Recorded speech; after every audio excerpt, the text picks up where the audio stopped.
So can everybody hear me? Yep. Okay. One of the things that I wanted to tell you that I should have told you when we were on the steps of the courthouse is what our county is named for. People from Rochester tend to think that, you know, Rochester is it, but we are part of Olmsted County. And on March 3rd of 1849, the territory of Minnesota was created with the boundaries of what are now the state of Minnesota. And there was a young man by the name of David Olmsted who was born in Fairfax, Vermont on May 5th of 1822, and at the age of 16 he left his home and he set out to find fame and fortune in the West. And he ended up in Minnesota, in this area down by Winona, and he was elected as a member of the first territorial council of Minnesota. It was really the first political organization that ever existed in the state of Minnesota. And at its first assembly, back in 1849, he was elected the president. And in 1854, he was elected the first mayor of the city of St. Paul.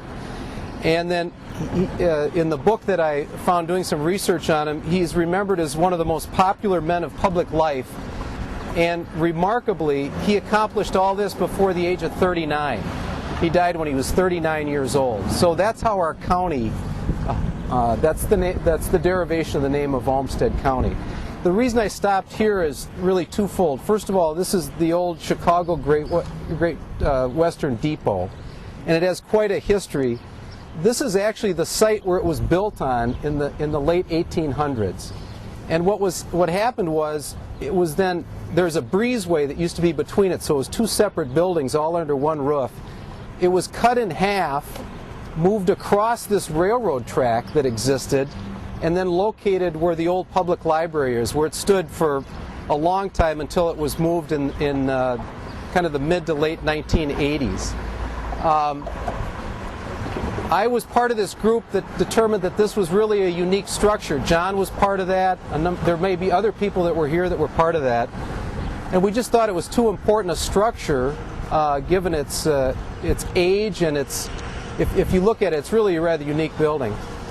So the city agreed to put it up on blocks and move it, and it sat behind the coal dump. You guys will probably remember it over by Silver Lake, the power plant. And under penalty of death, many times, it was going to be used as for the fire department to do a training exercise, all kinds of things. This wonderful family from Plainview, the Kiriofskis, decided that no, they wanted to convert that into a restaurant. The original idea was that it was going to go on this location where the courthouse is be as part of a public park, and it was going to be a trailhead for all the bike trails and the downtown satellite for the History Center, so that tours like this could have emanated from here. But once the county found out that this land was kind of valuable, they took it. So then it was moved back to this site and it was restored, and it sits on the exact site that it was built on in about 1883.